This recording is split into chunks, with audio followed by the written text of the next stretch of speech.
مساء الخير يا شباب، عاملين ايه واخباركم؟ يا رب تكونوا بخير وصحة وصحة. النهارده هنتكلم عن اساليب تفعيل القنوات المصري في الواتساب. تمام، ودي هتكون الحلقة الخامسة من كورس الواتساب، وازاي نعرف نسوق عن طريق الواتساب. احنا اتكلمنا قبل كده في الحلقات السابقة عن المحاكيات وازاي نستعملها وازاي نعمل الاعدادات بتاعتها، وكمان اتكلمنا عن نسخ الواتساب المختلفة، واتكلمنا ان افضل نسخة نقدر نستخدمها هي الواتساب جي بي. وبعدين اتكلمنا في الحلقة اللي بعد كده عن القنوات الأمريكي وتفعيلها وازاي نقدر نرسل منها، وازاي نستخدم برنامج كرونزر، وازاي نقدر نشتغل فيه. وطبعا تقدر تشوف الحلقات القديمة. تمام، واتمنى منكم الدعم، اللايك والشير. تمام، احنا في الحلقة دي هنتكلم ازاي نعمل الواتساب برقم مصري، وازاي نبعت منه آلاف الرسائل ببساطة. تمام، زي ما انتم شايفين كده، ده رقم مصري. تمام، ازاي بقى هنعمل الاعدادات بتاعته وازاي نخليه يرسل معانا بكميات. تمام، طيب ده معانا رقمين اتنين مصريين. تمام، طبعا انا بفضل في المصري ان انا برسل منه بالويب. تمام، بفضل بالمصري ارسل منه ويب. تمام، في برامج كتير نازله للويب، ممكن تستخدم الكنترول، ممكن تستخدم البرنامج بتاعنا الجديد واتساب سندر ريبورت، وهنجربه مع بعض وهنقول برضو شرحه في الحلقة دي. طيب، او تستخدم برنامج الكرونزر عادي من عن طريق المحاكي. تمام، طيب ايه اللي هنشتغل عليه؟ اول حاجة بعد ما نفتح الرقم نخش نعمل له صورة، لازم نحط له صورة. تمام، بنحط له حالة.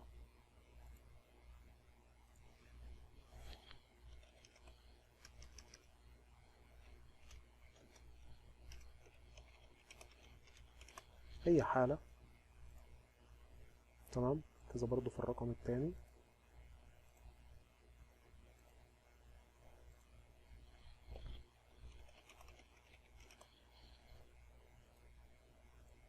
تمام، نطلع نحط له حالة هنا.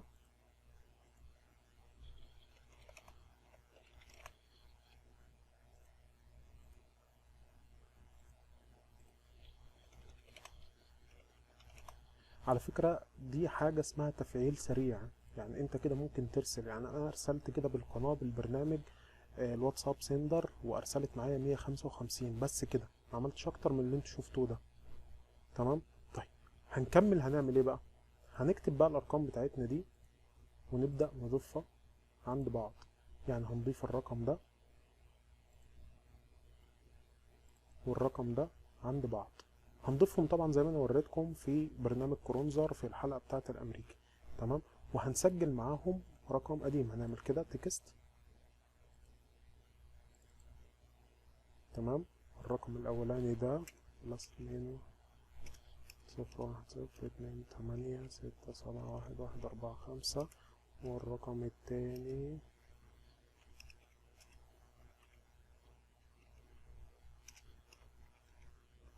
لو معاك بقى 10 ارقام بتضيفهم هنا، لو معاك 20 رقم بتضيفهم. تمام، وتبدأ تضيف الارقام القديمة بتاعتك. يعني انا عندي ارقام قديمة، وعندي الرقم السعودي بتاعي.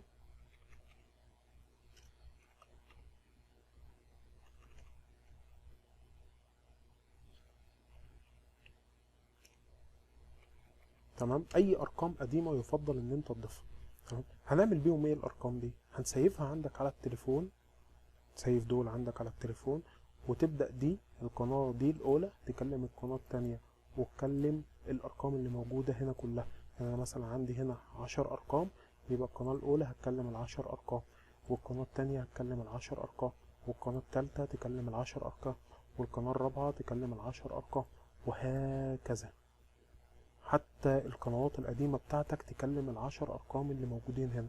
هنخليهم يكلموا بعض ازاي؟ بنعمل طبعا الرد الآلي اللي هو ده جي بي سيتنج، وبتنزل على اوتو ريبلاي، وبتعمل تفعيل، وبتعمل هنا اد. تسيب دي زي ما هي، ما تعملش اي حاجة في الاختيارات دي.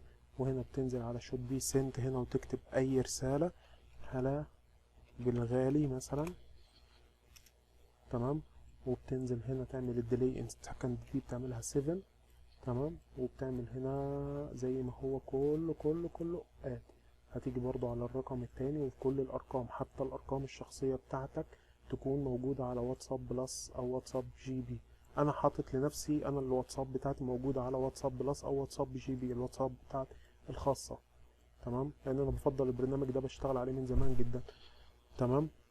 طيب هنعمل اوتو ريبلاي واتساب هنا برضو، وهنعمل دي زي ما هي شوت سنت هنا هنقول مثلا بسم الله، تمام. ديلي ان سكند هنعمل هنا 7، هننزل تحت ونعمل اد كده. خلاص لما الرقم، ما كل الارقام تكون كده، لو ده جه يكلم ده، ده هيرد على ده وده هيرد على ده ومش هيوقف ارسال، زي ما هنشوف الفيديو اللي انا عامله من الموبايل، لان انا حاطط الارقام اللي معايا كلها موجودة دلوقتي على الموبايل علشان نشوف هترسل ازاي. تمام يا شباب كده.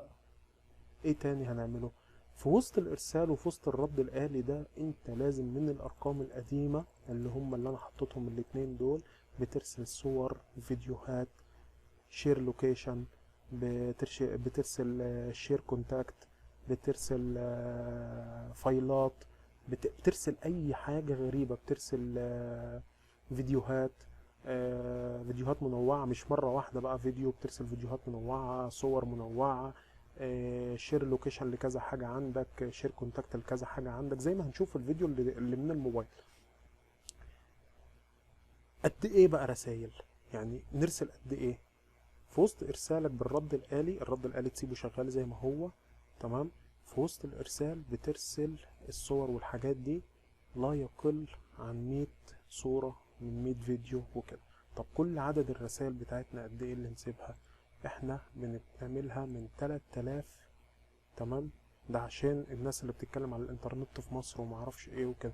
انا افضل ان انا هنا مثلا في السعودية انا بس بعمله من 1000 وشوية بس، يعني بعمل مثلا الرسائل بتاعتي تكون من 1000 وشوية ل1500 بس، يعني 1000 ل1500 رسالة، ماشي. نعرفها منين؟ بنيجي هنا تحت، بنيجي هنا كليك يمين، ننزل تحت خالص سيتنج، بنيجي الدات يوسج دي، نعمل نتورك يوسج. طبعا دي صفر، لما تبقى عامل ارسال هتلاقي فيه هنا عدد رسائل كتير جدا زي ما هنشوف في الفيديو، تمام. طيب بننزل نشوف، هتلاقي هنا طبعا لما انت تحط ستاتيوس وهتحط صور وتبعت صور ده كله هيتغير. طيب وانت بتبعت صور طبعا من الارقام القديمة، وانت بتبعت صور من الارقام القديمة برضه الصور اللي جات لك هنا هتعمل لها فورورد على 10 ارقام، واللي جات لك هنا هتعمل لها فورورد على 10 ارقام، وتبدا ترد تاني بالصور دي وهكذا. يعني الصور اللي هتجيلك والفيديوهات هتعمل فيها كده من الارقام اللي هي الجديده، هترد بيها على الارقام القديمه وعلى العشر ارقام اللي معاك الجداد، في كله هتعمل كده. هتلاقي كده معاك القناه نشطت تمام جدا. طيب في ناس هتسالني اشترك في جروبات. انا واحد من الناس يا شباب، انا ما بقى مش بخلي القناة تعيش معايا، انا بعمل القناة زي كده ببعت بيها لحد ما تتحرق، لحد ما تتحرق. فانا لما بنشط بالطريقة دي، ماشي، القناة بتعمل معايا 500 رسالة، ساي من 200 رسالة ل 1000 رسالة على حسب. ممكن قناة تعمل معايا 200، ممكن قناة تعمل معايا 800، ممكن قناة تعمل معايا 500، بس انا ما بسيبهاش غير لما تتحرق. انا اتعودت على كده. في ناس بقى بتقول لي طب انا مثلا بيبقى عايز ارد عميل، عايزه كده. انا مش بجيب رد عملاء، انا ببعت حملات فقط. طيب رد العملاء ده اجيبه ازاي؟ طيب اذا كنت انا هشتغل على رد العملاء، فانا بفضل ان انت ما تشتغلش اكتر بعد التنشيط دي، بعد طريقه التنشيط دي تشترك بعدها في جروبات بعد يوم، بعد يوم، تمام. ما تشتركش في نفس اليوم، تشترك في جروبات. طيب وهبدأ ابعت بعد ما تشترك في الجروبات بساعة، هنبعت من 20 الى 50 رسالة. تاني يوم من 25 ل50 رسالة، مش هنزود عن ال50، تمام. وكل يوم، كل يوم تخلي القنوات دي تكلم بعضها لمدة 10 دقايق مع القنوات القديمة، مع القنوات القديمة. وفي حاجة اوعى تنساها، انت بعد ما بتخلص الشات ما بينهم، يعني القناة ديت تكلم القناة ديت والقنوات التانية كلها، لازم تمسح الشات كله، تعلم على الشات كله مع الارقام دي وتمسحها. تمام. لازم. ليه؟ لان انت لو سبتهم، لو سبت الشات ده، القناة دي لو اتبلكت دي هتتبلك، دي هتتبلك، دي هتتبلك، ودي مشكلة اللي بيقع فيها اغلب الناس. بيقول لك يا عم انا القناة بتاعتي اتبلكت، وابص الاقي القنوات كلها، ويجي يقول لي القنوات بتاعتك اتبلكت. اقول له يا عم مش مني، انت خش جرب كده القناة تاني هتلاقيها متبلكة، مش مني انا، مالي. انت بتقع في الخطأ ده علشان القنوات اللي مكلمة بعضها، لو قناة اتبلكت الباقي كله هيكر وراه. تمام يا شباب. اتمنى ان انتوا تكونوا استفدتم من الحلقة، وان شاء الله نكمل بقية الكورس في الحلقات الجاية. تمام. على ال AM كنترول. تمام. وهسيبكم مع الفيديو بتاع الموبايل، هو 9 دقايق بس بدون صوت. تمام. طيب.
إذا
إذا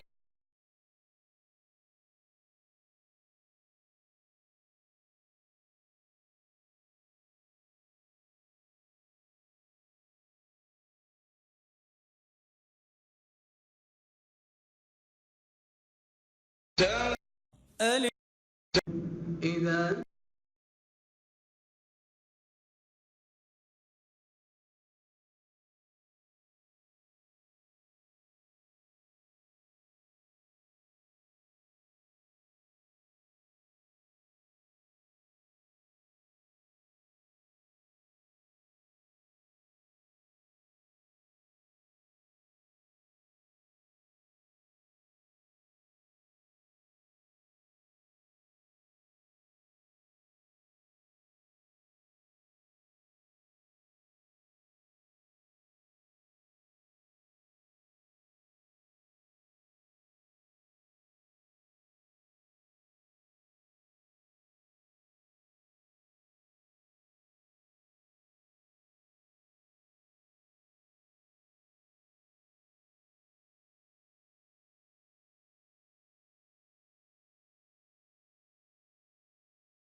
رجعت لكم يا شباب سريعا. هنتكلم على البرنامج الجديد واتساب سندر ريبورت. تمام.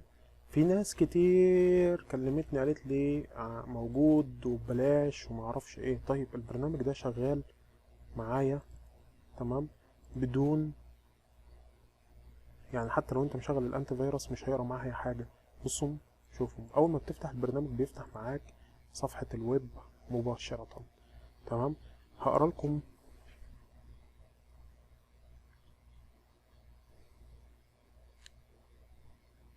هذا ويب، هنقرا مع بعض الويب. تمام. قرا كده معايا الويب. طب البرنامج بيستخدم ازاي؟ طبعا هو بيشفر الويب، يعني هو ضيع دلوقتي الويب وقفله كده. الويب مش باين، يعني هو مش موجود. ده مش الويب بتاعي، مش موجود، مش مفتوح. تمام.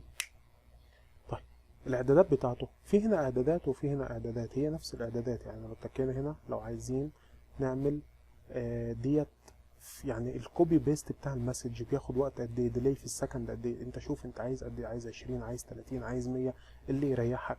طبعا انا زي ما قلت لكم الناس اللي هترسل وعايزه ردود للعملاء تخلي هنا ديلي، يعني تعمل هنا ديلي. ماشي. انا عايز اقول لكم على حاجه بس معلومه. الواتساب دلوقتي، الواتساب طبعا احنا كلنا اتعودنا ان الديلي يكون ديلي كبير، فالواتساب قافش الموضوع ده يعني عارفه. لا الواتساب دلوقتي انا بفضل ارسل بدون ديلي او ديلي قليل، ديلي قليل. تمام. طيب وهنا الديلي ما بين في الفلتر، بيعرف الفلتر وبيدور على الارقام في كل قد ايه، مثلا 15 ثانيه. تمام. هنا الفلتر بتاع البرنامج، هنا بتحط الارقام بتاعتك، هنا بيطلع لك الارقام اللي ما فيهاش واتساب وفي الارقام اللي فيها واتساب. تمام. هنا التشات بوت لو انت عايز تعمل رد آلي للعملاء بتوعك. تمام. انا عارف ان البرنامج لغته غريبة، بس البرنامج انا لما جربته فعلا ممتاز جدا، ويعني انا لما بتكلم مع صاحبه البرنامج رهيب. طيب هنا بنخش على الصفحة دي، هنا فيها اللي احنا بنعمله. هنا بنحط الرسالة بتاعتنا، يعني هنا الرسالة بتاعتنا. هنا بنضيف الارقام، ملف تكست عادي بتدور عليه بتشوفه فين، يعني مثلا سي ده، نعمل امبورت. تمام. هنا لو عايز اجيب مثلا، ثواني نشوف حملة نحطها.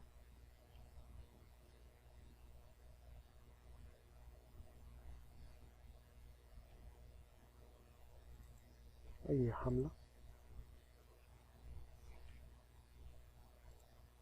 هنا بنحط الحملة بتاعتنا. تمام. هنا التاج تغيير بيتغير معانا. تمام. هنا لو عايز تحط الاسم كامل، هنا لو الاسم يعني صغير، وهنا لو عايز تحط اسم اللي هو المختصر بتاعه يعني. تمام. هنا طبعا لما بتيجي ترسل بيطلع لك هنا الحالة بتاعت الارسال بتاعتك، هي ارسلت ما ارسلت الكلام ده كله. تمام. احنا ممكن نشوف دلوقتي، يعني مثلا انا هحاول ارسل حاجة بسيطة خالص ونعمل ستوب، وبرضه هصورها لكم معايا بالموبايل. يعني انا قريت حالا نشوفها.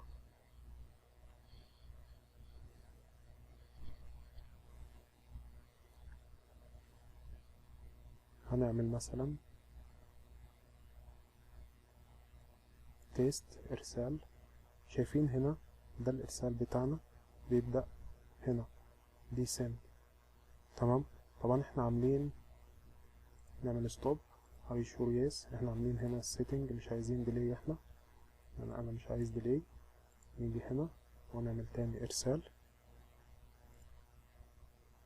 هيبدأ يرسل معايا.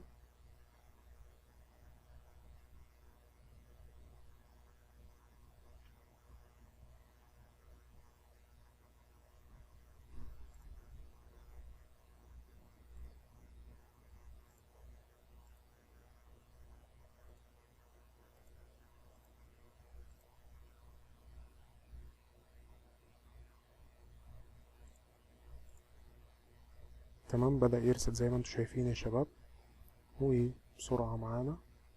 تمام. زي ما انتم شايفين 25 رسالة في ثواني. خلينا نوقف. دي قناة انا لسه يعني اهو شايفين اهو، انا لو رسلت كده مفيش اي مشكلة بنفس التنشيط اللي انا لسه عامله، 39 رسالة في ثواني. تمام يا شباب، دي قناة انا لسه منشطها جديد. ده اللي مطلوب منكم يا شباب، 39 رسالة في اقل من ثانية، وادي اهو كلهم وصلوا قدامكم علشان محدش يقول اي كلام. هدي قناة من اللي انا لسه منشطها بنفس الطريقة اللي انا قايل لكم عليها. تمام. ده الريبورت بتاعي. بعرف الريبورت منين؟ اكسبورت اهوت، بحطه هنا في ملف، اي ملف، واحطه مثلا على الديسكتوب. تمام. نزل لي الملف اهوت لو شايفين اهو. نشوف كام رسالة اهو. تمام. 39. وادي القناة شغالة اهي زي الفل. متفقين يا شباب؟ اتمنى يكون الشرح عجبكم، وان شاء الله في حلقات قادمة. شكرا جزيلا.